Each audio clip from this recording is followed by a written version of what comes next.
Hi everyone, Jamie here with Sweet Pickins. Welcome to our kitchen. So guess what?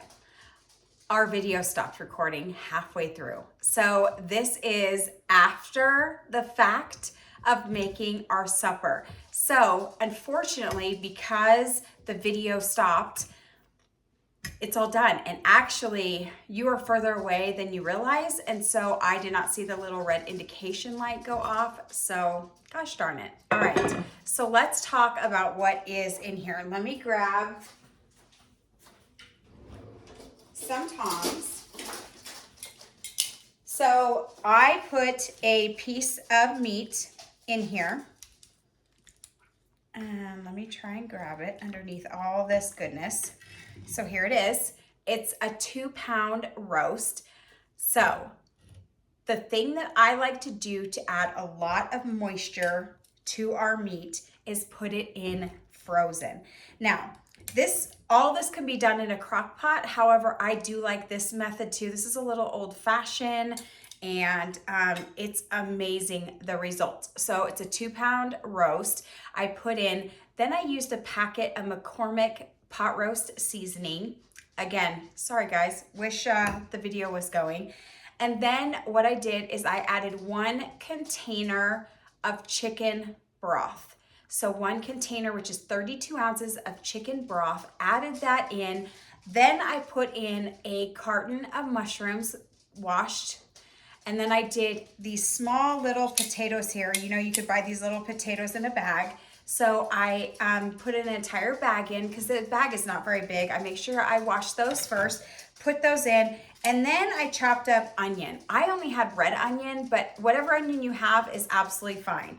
So you just kind of put that all together. If you want to add extra seasonings, you absolutely can. However, in my opinion, the McCormick is plenty of seasoning and it just infuses into that meat so much.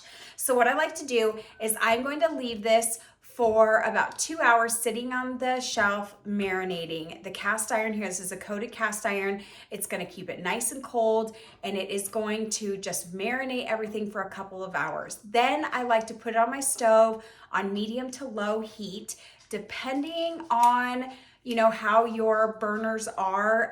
Sometimes the gas burners run a little bit hotter than an electric oven. So we like to put it on a medium or a little bit low to a medium, right in between there, for 2 to 3 hours. You're just gonna really keep an eye on the meat, watch the meat, and just kind of cut into it, see how it is looking. You're gonna know when it's done. Now, the reason why I put it in frozen, it takes a little bit longer, but in the long run, frozen meat will capture and keep that moisture into that meat longer. And so when you cut into that, it is absolutely amazing. The one thing also is all this juice here. This is golden yumminess. You do not want to throw it away. So you could make it into a little roux, add a little cornstarch and some flour just to thicken it up so it turns into like a roux or a gravy.